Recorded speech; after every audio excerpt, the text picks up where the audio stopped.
जयराम जी की सॼे सिंधी समाज लाइ ख़ुशख़बर।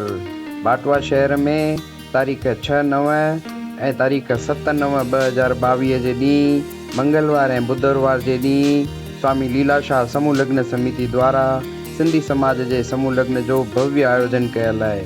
उन दरमियान तारीख़ 6 सितंबर मंगल जे ॾींहुं शाम जो 4 लॻे झूलेलाल साईं जी ऐं स्वामी लीलाशाह महाराज जी शोभा यात्रा कढी वेंदी ऐं तारीख़ 7/9 बुधर जे ॾींहुं बाटवा शहर में सिंधी समाज जे समूह लग्न जो ज़बरदस्त आयोजन कयो वियो आहे ऐं गॾु समूह जनोई जो बि आयोजन कयो वियो आहे। सॼे सिंधी समाज खे, बाटवा शहर खे, सॼे गुजरात राज्य ऐं देश भर जे सिंधी समाज खे निमाणी निंड था ॾियूं त सभई अचो, अची करे हिते लाभ वठो।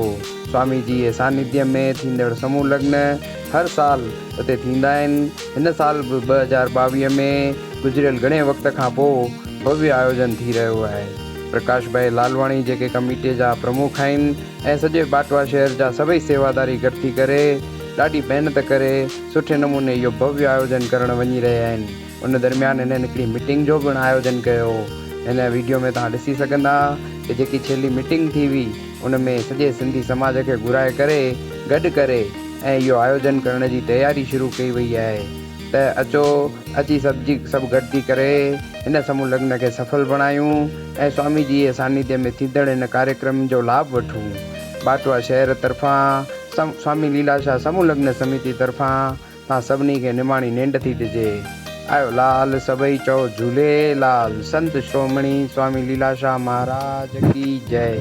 स्वामी लीलाशाह महाराज जी कृपा सां बाटवा शहर में हर साल इहो समूह लग्न जो ज़बरदस्त आयोजन थींदो आहे। गुज़िरियल घणनि सालनि खां वठी थींदड़ हिन आयोजन में अनेक सिंधी समाज जा माण्हू लाभ वठंदा आहिनि। हिन साल बि इहो आयोजन कयो वियो आहे। सभई ज़रूरु लाभ वठंदा। अहिड़ी निमाणी निंड थी ॾिजे। सिंधी समाज में संत श्रोमणी स्वामी लीलाशाह महाराज हिन समूह लग्न प्रथा जो आयोजन शुरू कयो हो, जंहिं करे सॼे सिंधी समाज जा माण्हू नंढा तोड़े वॾा, ग़रीब तोड़े शाहूकार गॾु थी करे हिकु ई प्लेटफॉर्म ते अची घटि में घटि ख़र्च में लाभ वठी सघनि, समूह लग्न में शादी करे सघनि, न्याणियुनि जा कारज भला थियनि। आयो लाल सभई चओ झूले।